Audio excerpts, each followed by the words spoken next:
Hello everybody, myself Sandeep Kumar. I hope you all are safe and healthy in your life.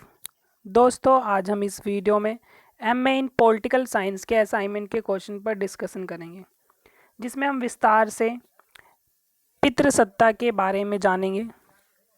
तो आइए दोस्तों शुरू करते हैं। पितृसत्ता पितृसत्ता होता क्या है, हम इस वीडियो के अंदर विस्तार से जानेंगे। पितृसत्ता अधिकांश देशों की क्या संस्कृति में निहित है, और पितृसत्ता एक सामाजिक व्यवस्था है की प्राथमिक सत्ता होती है। और पितृसत्ता शक्ति के उस स्वरूप की व्याख्या करता है जिसके अनुसार पुरुषों का स्त्री पर वर्चस्व होता है। वर्चस्व मतलब दबदबा होता है, और जिसमें स्त्रियां हमेशा पुरुषों के अधीन रहने को विवश होती हैं। परिवार जैसी संस्थाओं में स्त्री पुरुष के बीच असमानता पितृसत्ता का एक लक्षण है। नेक्स्ट है पितृसत्ता का अर्थ। जब किसी समाज की संरचना में सत्ता का केंद्र पुरुषों की परिस्थिति होती है, इस स्थिति को हम पितृसत्ता कहते हैं।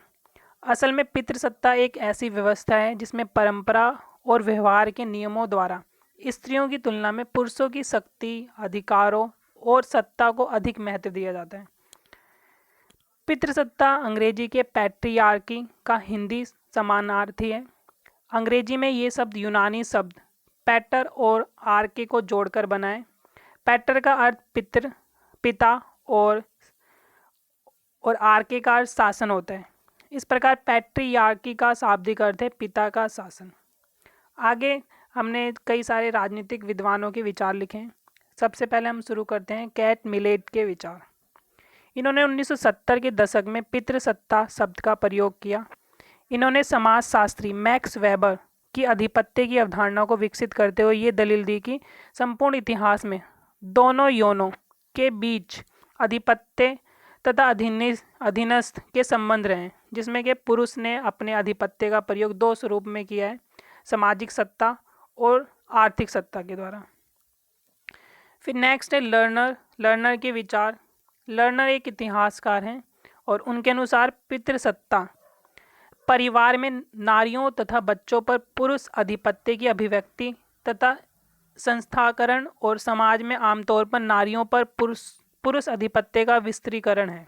इसका अर्थ यह है कि पुरुष समाज में सभी महत्वपूर्ण संस्थाओं में शक्ति संभालते हैं तथा नारियों को इस शक्ति की पहुंच से वंचित रखा जाता है। इसका अर्थ आवश्यक यह है कि पितृसत्ता के अंतर्गत एक विचारधारा है, ये कहती है कि पुरुष नारी को से उत्कृष्ट है, नारी पुरुषों की संपत्ति है तथा नारी को पुरुष के नियंत्रण में रहना चाहिए। फिर इसके आगे नेक्स्ट हेडिंग है नारी की यौनता पर नियंत्रण, कि किस तरह से समाज में पुरुष नारी पर नियंत्रण रखते हैं, उसकी श्रम शक्ति पर नियंत्रण रखते हैं।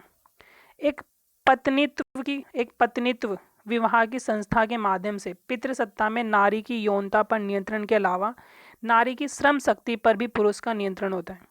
परिवार के भीतर व बाहर नारी की उत्पादन क्षमता पर पुरुष का नियंत्रण होता है, जो कि यह निर्णय करेगा कि नारी बाहर काम करे या नहीं। और नारी की इस यौनता तथा श्रम पर नियंत्रण बनाए रखने के लिए उन्हें उत्पादक संसाधनों की पहुंच तथा स्वामित्व से वंचित रखा जाता है, जिसमें वे पुरुष पर संपूर्ण तौर पर निर्भर हो जाती हैं। फिर उनकी चलनशीलता उन नियमों तथा आदर्शों के माध्यम से सीमित होती है जो कि उन्हें कठोर रूप से परिभाषित स्थानों तक कैद रखते हैं। नारीवादी इस उपागम का प्रयोग करके पितृसत्ता संरचनाओं के वर्ग, जाति, नस्ल, राष्ट्र तथा धर्म जैसे अन्य संस्थाओं के साथ संबंध दृष्टिकोण होते हैं कि किस प्रकार पुरुषों द्वारा समाज के विभिन्न क्षेत्रों में उसका दबदबा वर्चस्व बना हुआ है।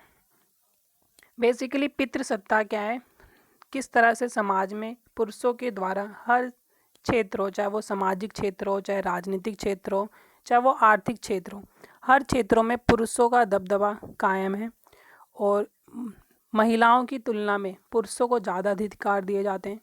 महिलाओं को समाज से वंचित रखा जाता है। और इस नारीवादी विचारधारा के जो समर्थक हैं वो पितृसत्ता की कटु आलोचना करते हैं। हमें इग्नू के असाइनमेंट में एक शॉर्ट नोट मिला हो, इसलिए मैंने बस थोड़ा सा लिखा है। इसके आगे अगर आपको डिटेल में पढ़ना है तो आप नारीवाद टॉपिक को पढ़ सकते हैं डिटेल में। अगर आपको ये वीडियो अच्छा लगे तो लाइक करना एंड शेयर करना। Thank you, like and share it.